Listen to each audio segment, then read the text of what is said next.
Kevin Sheridan is the former communications director for Paul Ryan during his 2012 vice presidential bid. Also, the founder of the Sheridan Media Group, also good enough to join us now. And Kevin, I know you heard it there. I'm sure you probably heard it yesterday as well. The attacks from Donald Trump, if possible, perhaps becoming increasingly personal here. When you heard him simply call Hillary Clinton a bigot with no supporting evidence, what was your reaction? Well, attacks work best when they support a pre-existing narrative on a candidate and you build the case outward from there. I was struck by that clip where, the person in the background to the left was visibly stunned by when he said it. And that's Donald Trump's move. I mean, he's done it all throughout. He throws out a shocking word and tries to stun and take over a news cycle to get the media to focus on an issue. This one's going to be tough for him. Now, he does have a point that, and the Republican Party has long said that the Democratic Party takes the black vote for granted, and we should be talking to them. But the better way to do it is the way Paul Ryan has gone about it, and that is to get into those communities, to open a dialogue. It's really tough to start in late August to begin this conversation and try to build it into the platform of what you're running on. But what he's really trying to do, I think, is appeal to suburban white voters who think he might be a little too out there on some of these issues, and he's trying to reassure them that he's not. Then it would be an interesting thing to do that by, again, calling your opponent a bigot. I mentioned it to campaign manager Kelly Conway today, who I spoke with, and she was unable to provide a single instance where Hillary Clinton had acted in a bigoted way. She did say that perhaps he was referring to her bigoted policies. Again, does it matter if it simply appears as though he's focused on Hillary Clinton? Well, this is what Donald Trump has done before. When he's attacked on with specific kind of language, and people have called him that, they also called him unfit. What did he do? He responded by calling Hillary unfit. So it's tit for tat. It's expected now that when you go after Donald Trump, that he's likely to come right back after you with the same thing. Again, I don't think it's particularly effective because it doesn't fit a pre-existing narrative, and it's going to be a hard case to make. And it also takes the focus off of what the bad news for the last week has been on the Clinton Foundation and where he should be focusing his energy on.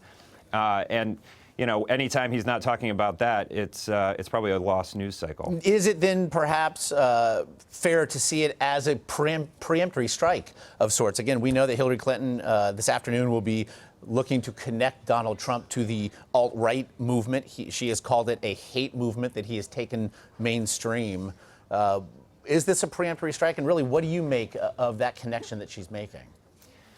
Yeah, I think she's going to try to paint the entire party and Donald Trump specifically with a broad brush of kind of a fringe out there group, the alt-right that I think most people probably hadn't even really heard the term of or don't fully understand. And I doubt that Hillary Clinton fully understands it either because it's pretty fringe stuff.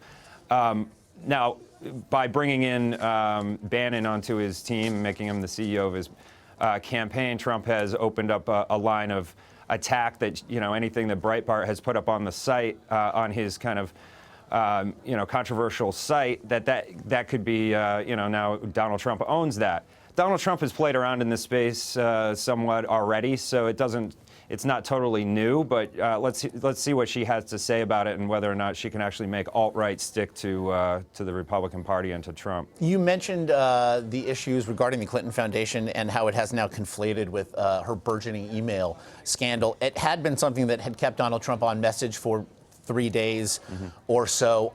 I wonder, as we've seen now, something that the Clinton campaign had really believed perhaps would at least move to the background, come to the forefront again with the revelations of the 15,000 or so previously undisclosed emails and other documents, and then the idea of the optics of a pay-for-play system when she was Secretary of State. What lasting impact might this have on her? Well, it fits the narrative that this is what the Clintons do. They skirt the laws. They say they do nothing knowingly illegal, as Bill Clinton said.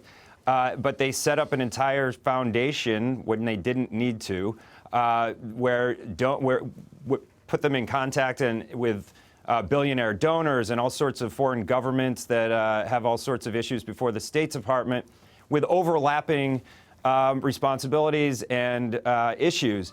and they put, her top aide, Huma Abedin, was wearing at least 4 hats at the time, including both for the foundation and for the State Department. They basically set up an American Express black card concierge service for any donor that wanted to get before Secretary Clinton and couldn't get it through official channels. They'd go through Doug Band at the foundation. Doug Band would follow up with his friend Huma Abedin, who, by the way, was also on contract at his Teneo firm, to get, better access. And did it always work? Probably not. Did it help? It definitely did. And now we're seeing some of those emails. We don't know what they all look like because we haven't all seen them.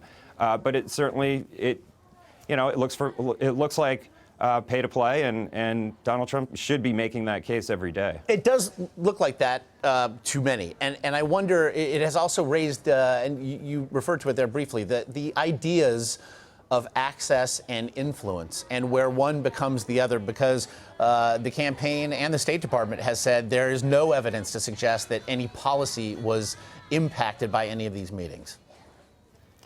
Well, let's see. I mean, it's not easy to make that case in emails. I'd be pretty surprised if anybody put into an email an official action that was taken because of a donation. I think it doesn't work that way. I think you have to make the case circumstantially, but it sure looks like that. And there have been reports in the New York Times on Uranium One.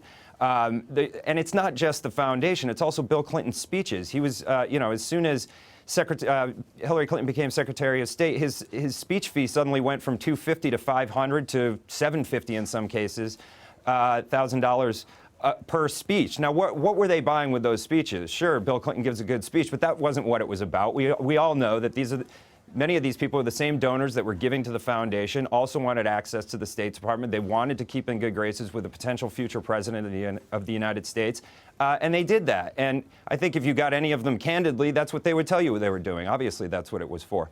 So, look, we don't know what's in those 14,900 documents.